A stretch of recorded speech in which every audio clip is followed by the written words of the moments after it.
Well, hello, beautiful people. I am Kevin John, and it's about that time that we get down with some high school football. Welcome to the semifinals of the section playoffs. Every single team playing has the opportunity to punch their ticket to the section championships next weekend. Now, as with every week, we kick this thing off with our ABC 10 game of the week, and boy, do we have a good one.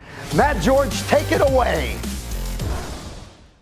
Good evening, I'm Matt George. Welcome to the semifinals in the Sac-Joaquin Section High School Football Playoffs. Tonight's game of the week is in Division I, the Grant Pacers and the Oak Ridge Trojans battling with a trip to the section championship game on the line. You talk about two absolutely iconic programs in the Sac-Joaquin Section. Every time the Grant Pacers and Oak Ridge Trojans meet, something special is bound to happen.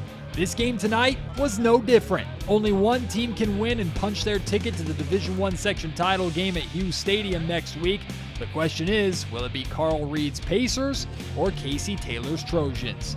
To all my football fans out there that love defense, this was the game for you. Opening drive for Grant, running back Malachi Laverne breaks loose for a big run, but the ball is poked out of his arms for a fumble. Senior captain Jason Womack falls on it for Oak Ridge, who has relied on their incredible defense to win them games all season long. But the Grant Pacer defense isn't a pushover either. Oak Ridge sophomore quarterback Luke Tabor takes a shot downfield, and Grant junior Malachi Harris comes flying in for the interception. See, defensive backs can moss people too. In the second half now, this time it's senior Des Duncan with the Pacer pick. This game was still scoreless well into the third quarter. But finally, the Trojans started moving the ball. Senior Tyler Andujar breaks out for a huge run, putting a team in the red zone for the first time in the game. And a few snaps later, Andujar finishes the job with the game's first touchdown. However, remember this moment because senior kicker Kyle Boker missed his first PAT of the season to keep the Oak Ridge lead at just 6 points. That would prove costly. The Grant Pacers had no choice but to get their offense going, and going it got. After marching all the way down into the red zone, Gary Tia takes the direct snap and fights his way in for 6 to tie the game, followed by a successful PAT, and suddenly the Pacers have the lead with just 10 minutes remaining in the game. Now, you know a game of this magnitude between these two programs had to have a little bit of drama. With less than 2 minutes remaining, the Trojans deep in Grant territory. The Pacers needed just one more stop on fourth down to essentially win the game, and they thought they got it. That is, until the chains came out to measure, and Oak Ridge was awarded the first down. As you can see, Grant head coach Carl Reed was not at all happy with the spot.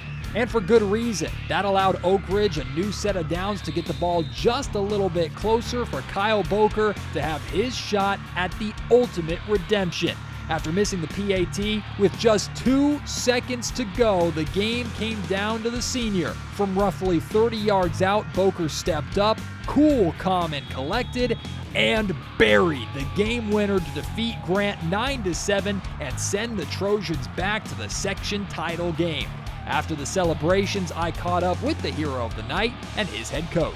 You know from the minute it left your foot it was Yeah.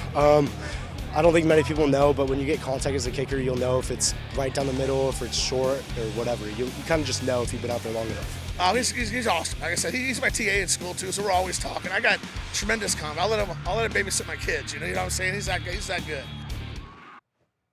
All right. Well, he's a good football player and a great babysitter. Thank you, Matt.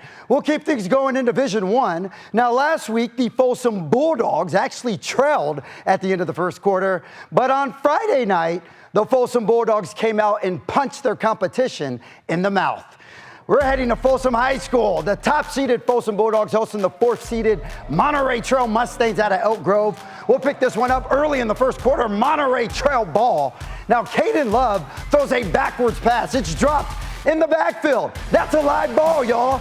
E.J. Coleman makes a wise decision, picks it up, and he's pushed out around the 5-yard line. Later on the drive, Folsom in the red zone. Ryder Lyons calls his own number. That's never a bad decision. Rock on with your bad self, Ryder. Folsom led 33-7 at the half. Now, I told you they came out and punched the opposition in the mouth. Give credit to Monterey Trail, though. They tried to hang in there. You see Nigel Flowers with the touchdown, but on this night, it was all Bulldogs. They go on to defeat Monterey Trail 54-14, which means this sets up a rematch of last year's Division I Section Championship as Folsom will face Oak Ridge. Next, we are heading to Granite Bay High School. We have an all-SFL showdown as the number 2 seed Granite Bay Grizzlies welcome in the 6th-seeded Rockland Thunder. We'll pick this one up in the third quarter. Rockland ball, Reeve Sloan with the short pass to Connor Bow. And Connor, you may take a bow. He gets in for the touchdown.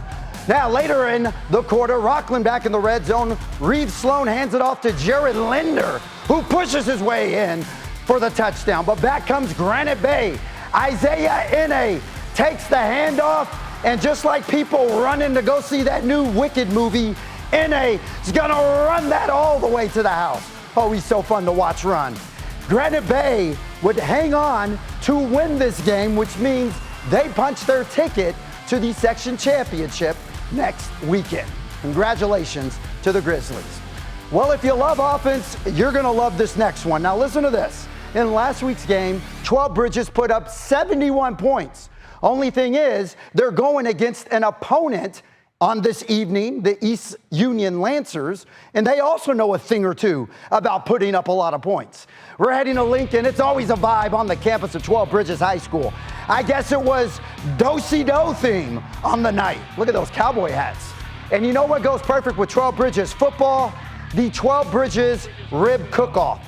Barbecue so good it'll make you want to scream hallelujah. Look at that tri-tip. If you're a vegetarian, look away. The Raging Rhinos hosting the mighty East Union Lancers at a Manteca. We'll pick this one up in the first quarter, East Union ball. And this guy, JP Abreu, is a magician because you don't see him right now, right? Where's he at? Oh, there he is. Now you see him. When he appears, he's racing 58 yards down the sideline for the East Union touchdown. Lancers would take a 13-7 lead at this time. They would later add to it. Now later in the first, Braden Kamara takes the handoff, and just like a teen running home on a Friday night to make curfew, Braden is gonna run this all the way to the house. East Union will go up 21-7, but you know you can't hold a Raging Rhino down for long. Ensuing drive for 12 Bridges, Daniel Oamil Jr. takes the handoff, and watch Daniel's son wax on and wax off for a big game. Now later on the drive, 12 Bridges quarterback Connor Frontiera, he's taking matters into his own hands. He can't find anybody to pass, so watch him turn into a running back here. Oh, so saucy with it. He refuses to go down. Sorry, I wasn't familiar with your game, Connor. Later on the drive, 12 Bridges in the red zone, and just give the ball to Chase Walidko. He's more dependable than Allstate. He gets in for the 12 Bridges touchdown. This game will be a shootout. In the end, East Union goes on to shock 12 Bridges, winning this one 61-55. Shout out to the Raging Rhinos on a wonderful season, and East Union will play the winner of this next game right here. Congrats to the Lancers.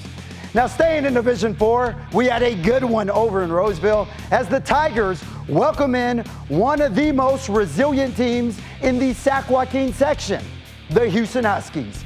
We're heading to Roseville High School and welcome to the Tiger Cage. It gets feisty in there. The 3rd-seeded Huskies making the 100-mile trip from Stanislaus County to Roseville to take on the number 2-seeded Tigers. We'll pick this one up in the third quarter. Houston ball, Hudson Baldwin going to the air. The ball is tipped, and it's picked off by Dylan Gates. The Tigers are in business. Now later in the quarter, Houston back on the attack, and it's deja vu.